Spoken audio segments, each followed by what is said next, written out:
Student কেমন আছো? I hope প্রত্যেকে শুধু ভালো না ভীষণ ভালো আছো। সরি,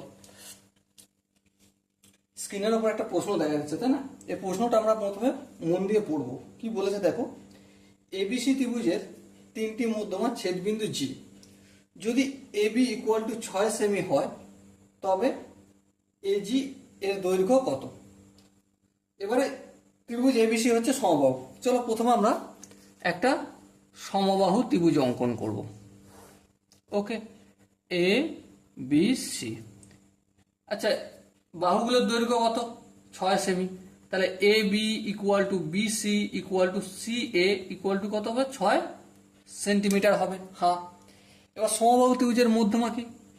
একটা মধ্যমা হচ্ছে এডি, একটা মধ্যমা হচ্ছে এই, আর একটা মধ্যমা হচ্ছে সি এফ।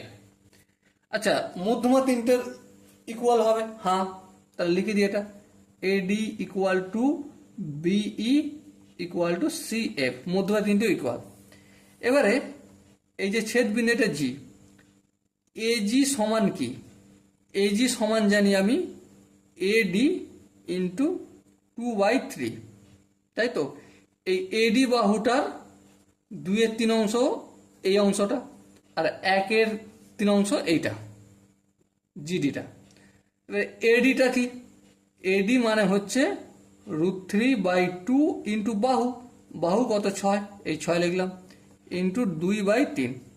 এবার দেখো কাটাকাটি করবো, 3 1 3, 3 2 6, এই 2 কেটে গেল। সো আলটিমেট কি পেলাম? 2√3 সেন্টিমিটার। সো এজি এর দৈর্ঘ্য কত হবে? 2√3। সো এখানে দেখো যে 4টে অপশন আছে, কোন অপশনটা ঠিক? Obviously option C is the right answer.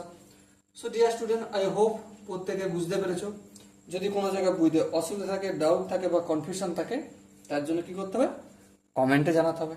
ওকে, আর যদি বুঝে থাকো তাহলে একটা লাইক, একটা সাবস্ক্রাইব, একটা শেয়ার চাই।